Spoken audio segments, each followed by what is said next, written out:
It's January the 2nd, but it is the first trading day of this new year. Here's a live look at the big board right now. A 36-point loss on the Dow Jones Industrial Average, those blue chips. A weak December manufacturing report out of China and the ongoing trade tensions between the U.S. and Beijing, fueling fears of a slowing global economy. This as Wall Street tries to recover from a volatile 2018. U.S. stocks suffering their worst decline since the financial crisis in 2008. So it's been a decade since a decline like that. December was particularly bruising. The Dow and the S&P 500 suffering their worst December performances since 1931. Meantime, the president is playing up a drop in prices at the pump, tweeting this: "Do you think it's just luck that gas prices are so low and falling? Low gas prices are like another tax cut." Exclamation point. Richard, I have said since he was elected as the president, don't tweet and brag about the stock market going up, because you were going to own it on the way down, and Democrats are going to use that against him. Oh, yeah. We don't.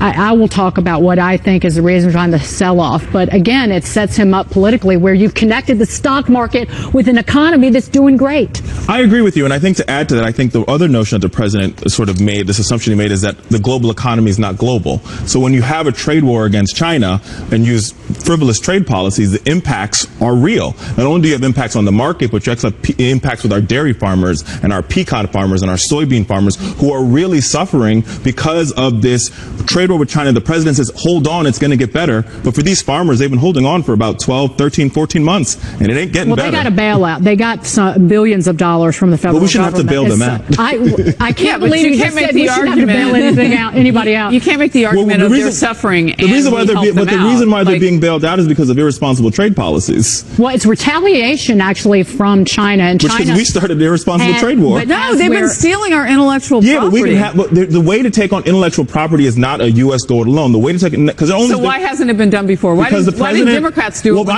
I'm not saying that the Democrats shouldn't have done it. I think how you do it is a global coalition. They're stealing EU property rights as well. All the countries coming together and saying we are going to put tariffs on you if you don't fix your bad behavior. Is how you do it. Not the U.S. going alone. I will argue that it's not China, the trade fight that we've gotten into. It's not the tariffs. It is the Federal Reserve.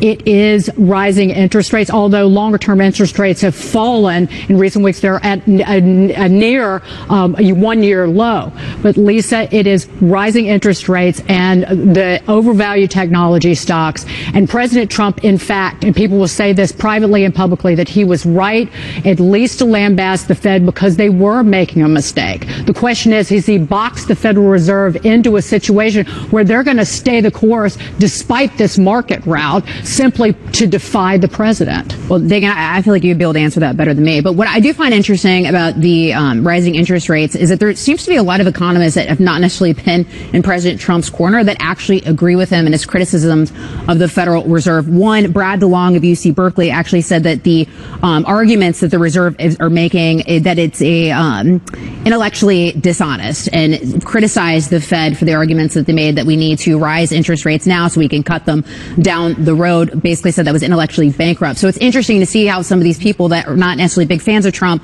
with him now. Also, on the political optics of this, 2020 is so far away. We have no idea what the economy is going to look like heading into Election Day. So I think it's premature to get a little too worried on that front. A downdraft in the stock market. We were down almost 20% on the S&P 500. That actually can cause a recession. So that's the biggest concern that's playing out in these markets.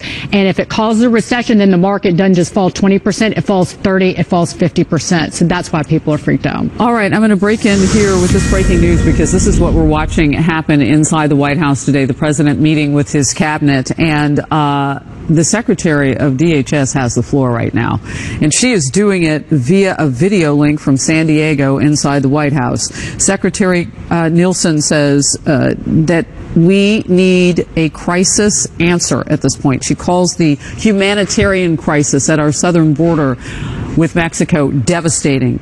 She says we need to fund the wall, fix loopholes, create a safe pathway to reunite children with their families. And she made it a point, and we know this from our pool, Kevin Cork inside, to talk about the children who were sent alone to the border. The president then thanked Secretary Nielsen and called the journey to our border tremendously dangerous. This conversation right now is centered to what's going on in that cabinet meeting. Secretary Nielsen spoke for several minutes and is just now wrapping up after literally taking the floor, if you will, via video link and talking for many minutes. We're watching it. As it wraps up, we will bring it to you live and play out that video link for you. Stay close. Smile, Dad.